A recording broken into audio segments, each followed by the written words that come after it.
रात का समय था और हॉस्टल की इमारत गहरी खामोशी से घिरी हुई थी। बारिश की धुनें खिड़कियों से टकरा रही थीं और अंधेरा कमरे में अपनी पकड़ बना रहा था। निशा अपने बिस्तर पर बैठकर अपनी डायरी में कुछ लिख रही थी।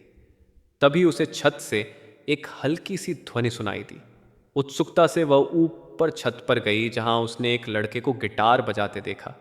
उसके चेहरे पर उदासी थी, लेकिन उसकी मुस्कान में एक अजीब सा आकर्षण था। निशा गुस्से में, तुम हॉस्टल की छत पर कैसे आ गए? लड़का मुस्कुराते हुए, मैं यहीं पास की चाय की दुकान चलाता हूँ। रात को यहाँ बैठकर गिटार बजाना मेरी आदत है। क्या मैंने तुम्हें परेशान कर दिया? निशा ने पहले उसे नज़रअंदाज किया, लेकिन उसकी बातों और मासूमियत ने उसका गुस्सा शांत कर दिया। धीरे धीरे छत पर उनकी मुलाकातें रोज होने लगीं। कभी कॉफ़ी, कभी किताबें और कभी बस खामोशी से एक दूसरे को देखना। निशा के दिल में एक नई रोशनी आ गई थी। दिन गुजरते गए और निशा को महसूस हुआ कि वह लड़का जिसका नाम उसने आरव जाना था उसके दिल में उतर गया है। लेकिन एक अजीब सी बात थी, आरव अपने अतीत के बारे में कभी कुछ नहीं बताता था। जब भी निशा पूछती वह बस कहता, वह कहानी मेरी जिंदगी का सबसे अंधेरा हिस्सा है। एक रात तेज बारिश हो रही थी। निशा अपने कमरे में अकेली थी। जब उसने दरवाज़ा खोला तो देखा कि उसके बिस्तर पर एक छोटी सी डायरी रखी थी। उस डायरी के कवर पर एक दिल बना हुआ था। निशा ने डायरी खोली। पहले दो पन्ने रोमांटिक शायरी से भरे हुए थे। डायरी में लिखा, तुम मेरी कहानी हो, सबसे खूबसूरत पन्ना हो, तुम मेरी खामोशी का सबसे प्यारा गीत हो। लेकिन तीसरे पन्ने पर लिखा था, अगर तुम्हें यह डायरी मिली है तो समझ लो कि तुमसे दूर जाने वाला हूं, मुझे ढूंढना मत। उस पल निशा का दिल तेजी से धड़कने लगा। पूरी रात उसे नींद नहीं आई। सुबह जब उसने चाय की दुकान देखी तो वहां बंद थी। सामने पुलिस खड़ी थी।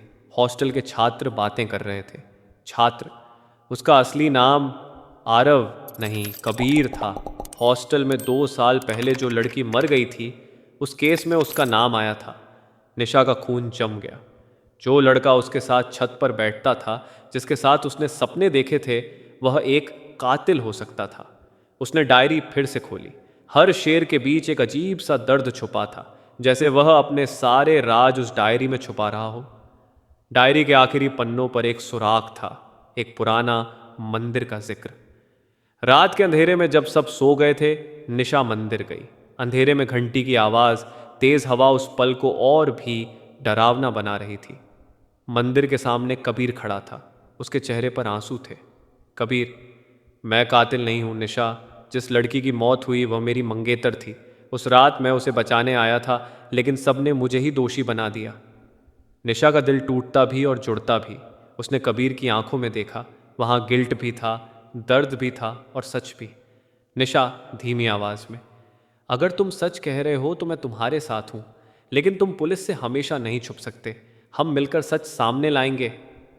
कबीर ने पहले डर के उसका हाथ छोड़ दिया, फिर उसी पल उसने उसी हाथ को कसकर पकड़ लिया और बोला, कबीर, अगर तुम साथ हो तो मैं हर सच का सामना करने के लिए तैयार हूं। उस रात के बाद दोनों मिलकर उस मौत की असली कहानी ढूंढने लगे।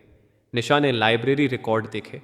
उन्होंने हॉस्टल के पुराने गार्ड से बातें की और हर छोटी छोटी बात को जोड़ना शुरू किया। धीरे धीरे तस्वीर साफ होने लगी। पता चला कि उस रात कबीर सच में हॉस्टल में नहीं था। हॉस्टल में था, लेकिन उसने अपनी मंगेतर को बचाने की कोशिश की थी। असली कातिल एक और लड़का था जो उनके रिश्ते से जलन रखता था।